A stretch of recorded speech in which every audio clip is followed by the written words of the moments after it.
Okay, guys, let's talk about unicorns. Oh, wait.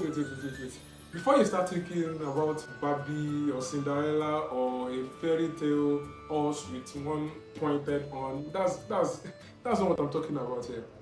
A unicorn is a privately owned startup or business that is valued at $1 billion or above. I'm Awodele, and it's nice to meet you once again.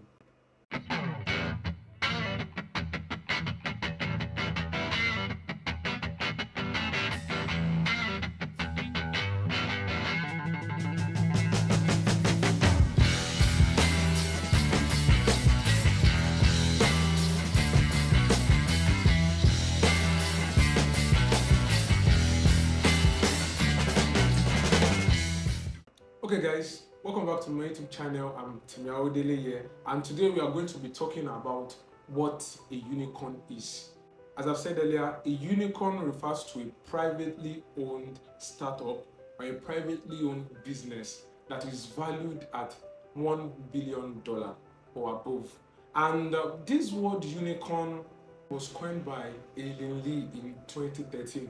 And according to Aileen Lee in her article, Welcome to the Unicorn Club, Learning from Billion-Dollar Startups, she said, it was so rare to find startups, businesses that are privately owned that attain that status of being valued at $1 billion, and that it is so rare to find one the way it is rare to find a unicorn.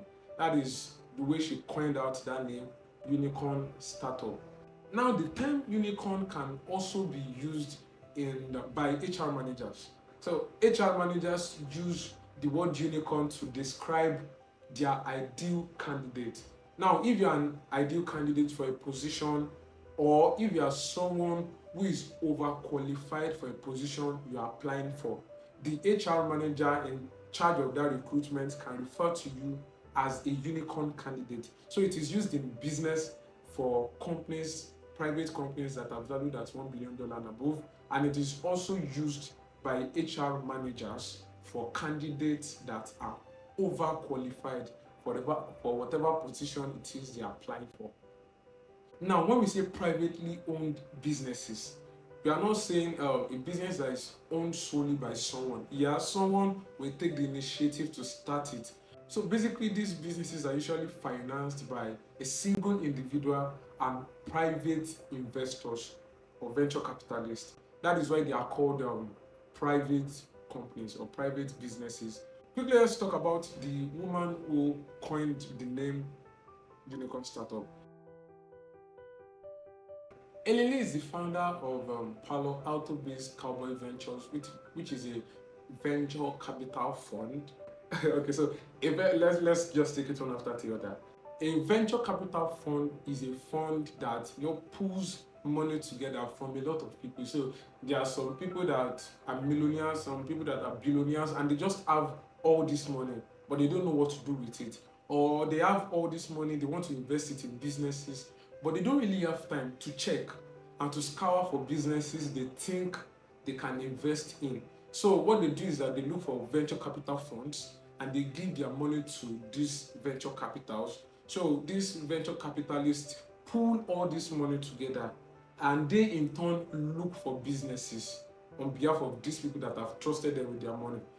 They invest in businesses with the money they've gotten from all these people. So that's how a venture capital works. Eliane runs a fund like this, and from her study, she found out that there are lots of privately owned companies, but just a few number of them attain the $1 billion mark.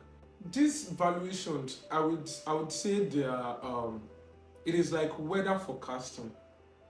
If you predict that rain is going to fall tomorrow, the rain has not started falling, but with what you see now and with the data you've collected, you can predict that so time tomorrow rain will fall. So that's just the way unicorn startups are. There's one thing I want us to note is the fact that the valuations of businesses does not depend on their financial performance as at the time that valuation is being made. because there have been some scenarios whereby businesses have become unicorn businesses. They've been valued above $1 billion by investors. Meanwhile, those companies were not making profit.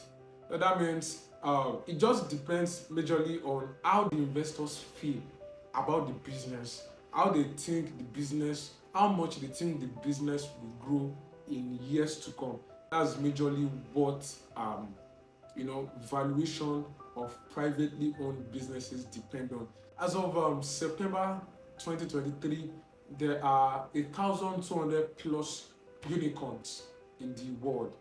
It can look like a very big number, but when you look at the number of companies that start every day, you know that this is actually a very small fraction of those businesses.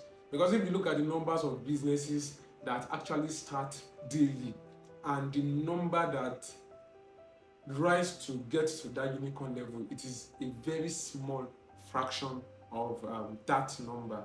And as at September also, there were 2 hectocons. Now, hectocons are unicorns that are valued above 100 billion. So these are companies that, okay, they've exceeded the $1 billion mark, but now they've also exceeded the $100 billion mark. And the first one is ByteDance, while the second one is SpaceX. Now, currently in Africa, there are 7 unicorns in Africa, and 4 of those unicorns are in Nigeria.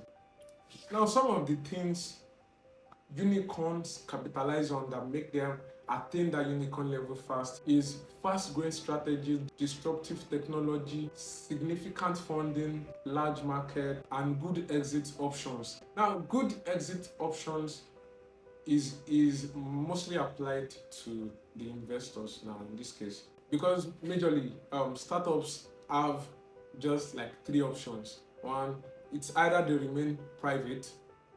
Now, if they want to remain private, they have to keep looking for ways to give investors returns back on their investment. And 2, which is like the biggest one, is the companies going public. So what this means is that the company can offer a portion of their company to the public.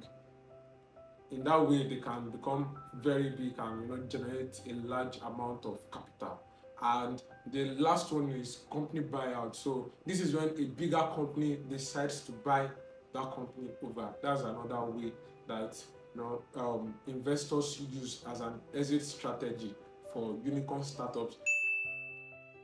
The biggest one for me is disruptive technology, because usually when you come up with an innovative idea that does maybe something that people have been doing better, there's a big chance that there's already a large market waiting for you. So when you come with a better, bigger idea that makes life easier generally for people, there's a big chance that your business will grow bigger. So this is just to encourage you out there.